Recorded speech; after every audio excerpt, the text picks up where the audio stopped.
He is arguably the political player of the moment. Activities in the political arena in the last 3 weeks, leaving no doubt that the scramble for William Ruto is on. 3 weeks ago, he confounded even his political allies when he met his former ally turned political rival, Prime Minister Raila Odinga, at the private residence of an influential businessman.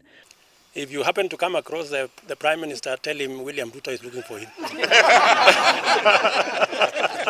Ruto playfully denying meeting Raila, even though sources authoritatively confirmed that the meeting took place and the discussion centered around a possible pre-election deal between their political parties ODM and URP.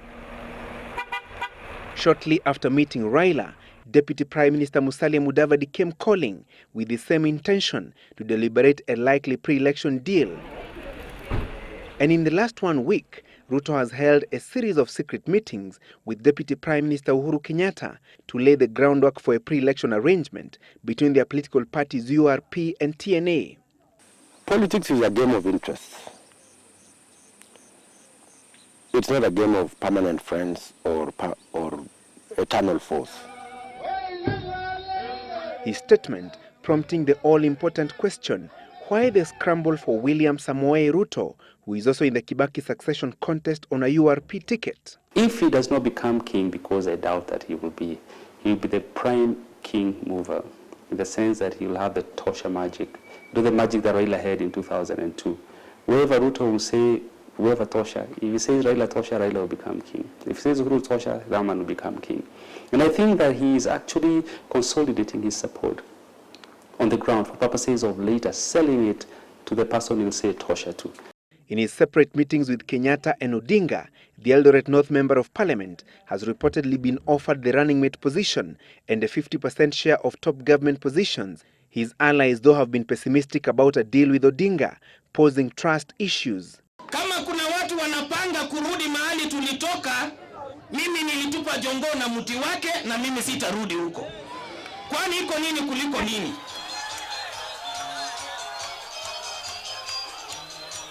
Raila has, during his recent tours of Rift Valley, sought to clear the air on allegations that he orchestrated Ruto's predicament at the ICC. Hata kama mimi nilikuwa napeleka, ningepeleka watu yangu. Ningepeleka Ruto. Ningepeleka Kosgei. Sasa walikuwa ni wanajeshi wangu. Tulikuwa nao pamoja. Ruto is a core principal in the so-called G7 alliance that comprises 3 other presidential contenders. How the 4 presidential hopefuls will settle on one flag bearer remains the ultimate challenge. Kenyans have proven beyond doubt that they can reassemble a different set of groups in every subsequent election. And therefore, you cannot predict with certainty that this group will vote with that group and that group will not vote with this group and that kind of thing. Ruto and Kenyatta were in the same political team in 2002, KANU, that was defeated by the NAC team and its then captain and current President Mwai Kibaki. There are indications that the 2 presidential contenders who are facing crimes against humanity charges at the ICC could team up again in next year's polls. Ruto reportedly telling the Sunday Nation that his partnership with Uhuru in next year's polls would be a perfect referendum on the ICC issue.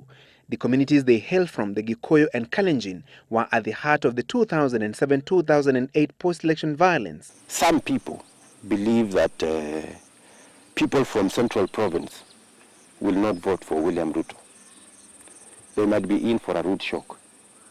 Or people from Rift Valley will not vote for somebody from Central Province or vice versa. They may be in for a root shock. Kenyans have proven beyond doubt that they can transcend any barrier, political, ethnic, religious, in deciding their fate.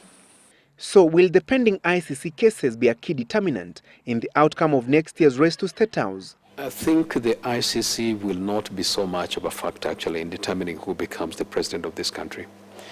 If anything, actually, it is counterproductive in the sense that I think there is all likelihood that, Uhuru Kenyatta, William Ruto would basically receive more votes perhaps as a protest against the ICC.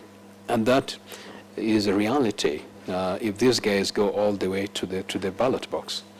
Political observers describe Ruto as a refined mobilizer, aggressive, a workaholic, and a clear thinker, citing his time at the helm of the agriculture and higher education dockets before he was ejected after falling out with Odinga. And he organizes very, very well. I compare him to Ken Matiba without the arrogance. Ruto is a humble, aggressive fellow. And he connects with the crowd very, very, very easily. I think it's also part of his youthful nature. The difficulty with the Ruto candidature, though, is that he has a lot of historical baggage. And as the scramble for Ruto and the Kalenjin vote bloc that he controls intensifies, those courting him, analysts say, must do so with caution. Sometimes you don't know where he stands with you. And the politicians who deal with him will tell you that you know, today you're with him, tomorrow you're not sure whether you're still with him. And right now, as we speak, no one can enter into an alliance with Ruto and go to the bank with it. The only time you can bank that alliance is after the first round of elections. Ruto is in the meantime traversing various parts of the country, mobilizing to ensure that he not only influences the outcome of the race to State House, but also his party URP to have sufficient numbers in the next National Assembly and the Senate, and influence how the next government will operate. Francis Gachuri for the Kibaki Succession series.